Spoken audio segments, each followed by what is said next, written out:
So yeah, pinuntahan ko si attorney kasi papunta kami ng Luneta para makiisa at kailangan panagutin. Oo. Lahat panagutin. Walang exception. Walang sacred cow, walang sacred buhaya. Kailangan lahat managot. At lalo na si Romualdez. Wag naman yung lagi na lang siya exempted, di ba? Kasi para naman siyang lahat, kahit sino. Lahat, kahit sino. Sinabi nyo. Hindi nyo pinunta ng mga kaibigan ko nandun eh. Kaya magkakasama kami ng mga tropang hip-hop. Nandun na sila. Kasi nga, gusto nila mapanagot lahat. Kumbaga, walang hindi sasama. Oo, kasi ito na yung pinaka-crucial na time para sa bansa natin. Na tayo mismo mga tao na bumuboto, nagbabayad ng tax, at may mga anak tayo at mga apo, ay tayo mismo ang nagde-demand sa ating gobyerno at mga ahensya ng gobyerno na kagaya ng DOJ, di ba? Ombudsman, na lahat dapat managot. Walang exempted. Hindi ko ba? Saka mapayapa naman yung rally sa peaceful rally and protest against corruption and everybody that's involved in the corruption. Correct. Hindi lang yung, kasi di ba, corruption lang, panagutin. Ito is everybody who's culprit dito is kailangan managot. So, lahat. Ito ang maganda ngayon. Kasi ang mga nasasakdal ngayon sa mata ng tao ay mga congressman. Di ba? Lagi nila sinasabi, amo, hindi ko nga yung nakakausap pa kahit sa best. Ayan. Sino ba yan? Siya mga Aldo daw, by the walk ni Romualdez. Hindi ko yung amo. Ayoko na magsalita lang. I don't want it na para pa-explain on everything. Hindi na. Kita nyo, nagtatago na nga si Romualdez. Alam naman niya eh. Alam naman nila kung may kasalanan sila. Hindi na yung, wag na tayong magpatumpik-tumpik pa. Lahat ng pagnanakaw, nasa flood control, infrastructure, pagnanakaw, insertion fund, fee ng mga congressman at kickback, lahat naman po yan. Hindi naman pwedeng nangyari yan na hindi alam ni Romualdez. Yan po talaga ang not logical na conclusion sa sinasabi ng mga kontraktor at taga DPWH na sumuka na nagbibigay sila ng up to 25% plus 5% sa insertion fee. At kung ang mga congressman po na pinangalanan ng mga kontraktor at mga DPWH ay magtatago, ibig po sabihin, guilty po sila. Yes. Kaya ituloy lang po natin ito, mga kababayan, ang ating protesta sa laban sa korupsyon sa araw-araw po.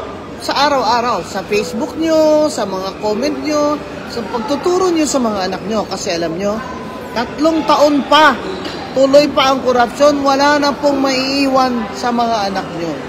Deficit ang budget, utang ng utang ang gobyerno, utang na naman si BBM, para pambayad na naman ang utang, dahil deficit na naman ang budget, at habang ang mga korap na mga congressman at ang mga nasa ahensya ng gobyerno ay tuloy lang ang pangungurakot habang tayo ay naghihirap. Yan po talaga, taxpayers money yan eh. Yes. Yung kanilang ninanakaw, taxpayers money yan. Pero, anong ginawa nila? 3 taon ha? 3 taon ha? Walang ginawa si Bongbong, kaya ngayon gawin niya na. Ito lang sasabihin ko sa inyo, I've been always a pro-government. Yun lang talaga tama sa ang tawag sa akin. Kasi hindi ako sumasalungat. Pero kung ganitong klase na nakikita ko yung corruption, dun na ako mag-stand. I've always been abiding citizen. Lagi ako sumusunod kung ano ang binibigay ng gobyerno. Yun talaga kasi ako. Kasi I'm a businessman. Kailangan ko, hindi ako gumawa ng mga bawal. Pero ngayon, na nandito tayo, nakita natin, nasaksiyan na natin yung iba't ibang kwento na lumabas sa Senado, sa Kongreso. Sobra na. Doon na, hindi na para manahimik, hindi na para sumunod. Kaya nga nandito tayo ngayon is to stand on our own at para may paliwanag din at mahingi din at makita din natin ano ba talaga. Obvious naman, it's very obvious that we've been robbed. Oo, tama. It's very obvious eh. So, inakawan nila tayo. Totoo yun. So, yun lang naman yun. It's not walang amo, walang boss, wala. it's for the people. Oo. Yun Ito lang po yun ang sasabihin panawagan ko. ko sa mga vloggers, na kapwa namin vloggers. Ito na po yung panahon na mas mahalaga po ang bayan natin sa pera. Pag sila po yung nag-alok sa inyo na ipagtanggol nyo sila, mag-refuse na po kayo. Kasi Yes. po, wala na pong dangal na may iwan sa atin kung hindi po natin Ano daw yung ipaglalaban hawak mo? ito. Ano Stop hawak ko? toy. Ay, Stop toy. si Crocky.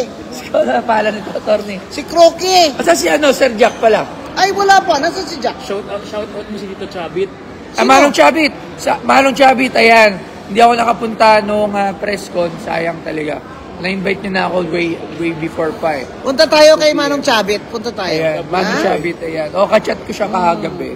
So, Ito ibibiding ito sa kay Boss Toyo. Ibibiding. Pipirmahan ko dito.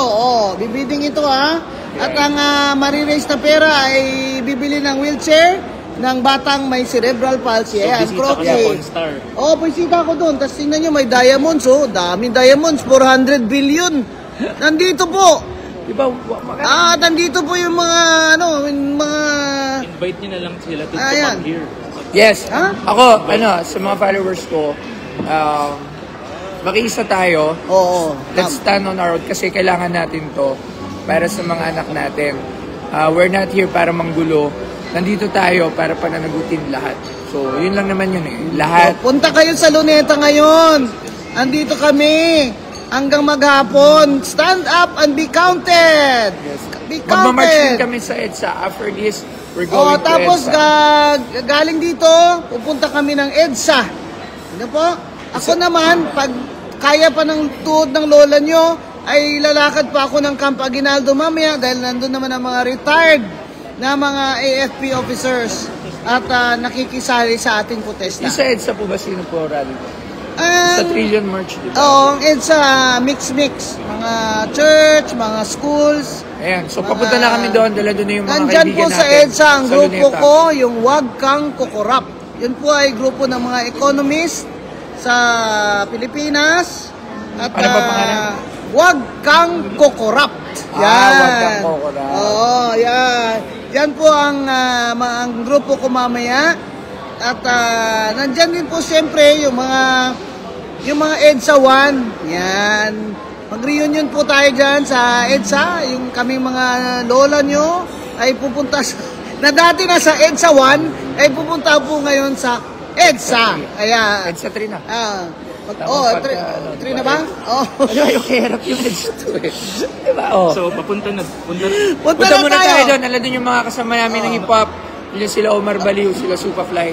Yun. Sila Inas, papunta So, kami doon. magmamarcha si Boss Toyo. Yes, tsaka si Maglalakad tayo, magmamarch tayo papunta doon. Ito mga kaibigan ko dito sa naghihintay na maglakad ako, sasama sila. Okay. Ha? So, tara na. Okay. Let's go. Off na lang. Dali mo na.